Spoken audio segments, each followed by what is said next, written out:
So I call myself the Succubus, right? Because I can actually feed off you guys. We can all do it, by the way. Just, I know how. Do not take that lady's advice and then become something that only siphons and never gives back. If you enter into a relationship the way that woman is advising you to, you will not have success, love, or peace. Not all advice is good advice. Some advice you just need to listen to it and be like, no, nope, not for me, not for me.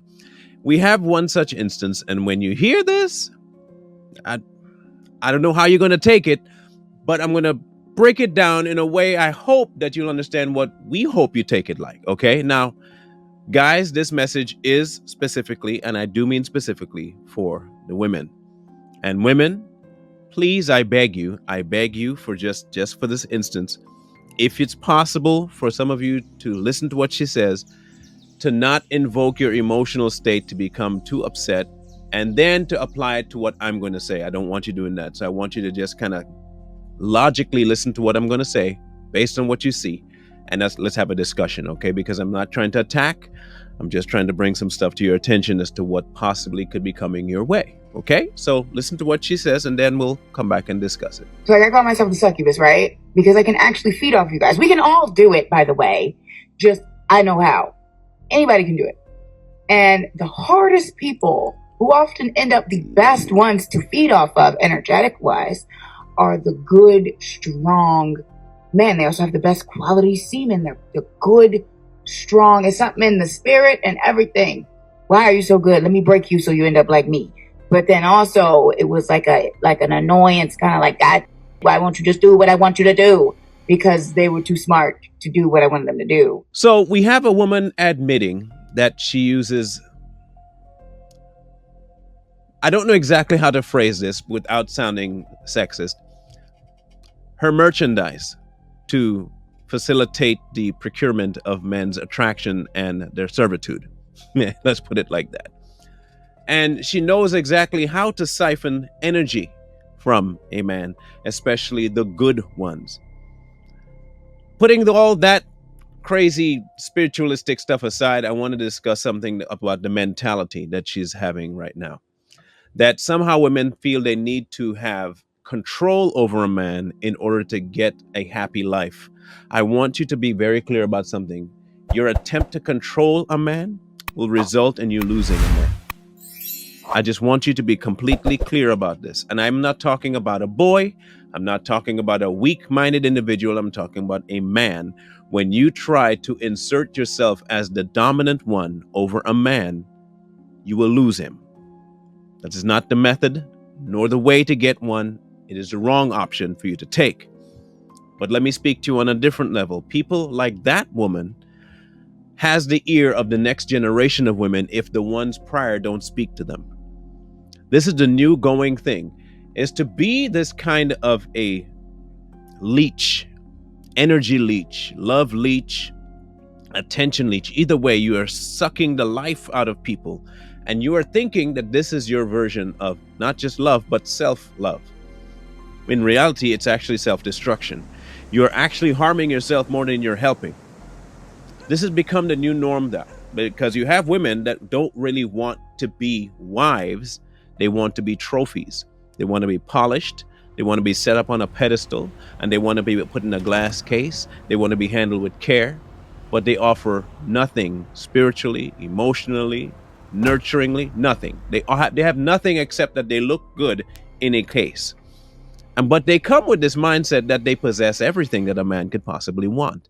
And they're pushing this upon the next generation of not just women, but men as well. The result is this. You see men who are less manly. They end up just being males or boys. And you end up seeing women who are no longer women, but are girls, or the usurpation of the lead role in the household and having a very poor marriage as a result. I am not saying that men don't have their problems, but like I said before, this discussion is not about men. This discussion is about women and about the influences that are around them that can cause them to lose out on something very good because they act on something very bad, especially advice like that woman was giving. Sorry, that female was giving, because what she just gave was not womanly advice. That right there was not good advice, period, from either woman or from a male or female or any person. It's not good advice. Do not look at yourself in a light to where you are trying to have the other person be less so that you would be more. That doesn't make for a good it has never made for a good partnership in business, much less marriage. This has become the normal, though. And so our advice for you females out there, if you are intending to go from femalehood to womanhood, there's one very vital thing you need to understand: your role. And while it may be one that you may not like, then do not put yourself in a position where you are trying to enter into a relationship where your role is a very specific one and you expect it to be different, and then expecting the results, the positive results of you being in your role while not living it. Either stay away from relationships or get into the relationships in the roles that you are meant to be. Same thing goes for men. Men go into relationships all the time assuming they're just going to be the dominant, beat you up kind of guy without showing any of the requirements of their roles. And the relationship never works out. So why do we assume that it's going to be different for women? If you enter into a relationship the way that woman is advising you to, you will not have success, love, or peace. You will not. And the only person that will be harmed from it is going to be you. If you have daughters, you're going to pass that on to them because they're going to see you entering into something like that and they'll be like, that's how I want it too. And they're going to look for men just like the one you find. And the cycle is going to get perpetuated.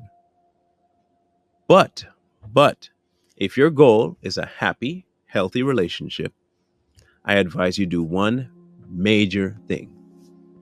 Stop trying to be the head. It's just not your role.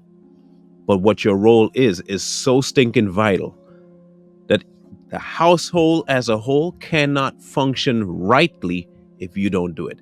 That's how vital your role is. It doesn't matter whether you're the preeminent role. Every part of a watch has a purpose. Every piece. Sometimes you miss just a small little gear and the watch stops.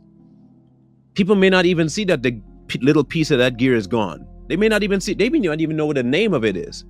But the instant it goes away, everything stops. So never think that your role is so inconsequential because of what you can and cannot do. Every part of the clock has to be present for it to function rightly. You may not be the big hand, you may not be the small hand, you might be the cog, but in this thing, you cannot go in there assuming that you're going to be something that you're not, go into a role that you're not fit for, and expect the thing to function. Do not take that lady's advice and then become something that only siphons and never gives back. You do that with a balloon, what happens? It pops. There's only so much you can get, only so much. And you have a role that you have to fulfill. It is not bad. It is not evil. In fact, it's grandiose and it's wonderful when you are in it. Stop letting women like that lie to you about what the value of your role is. Unfortunately, though, she has the ear of way too many.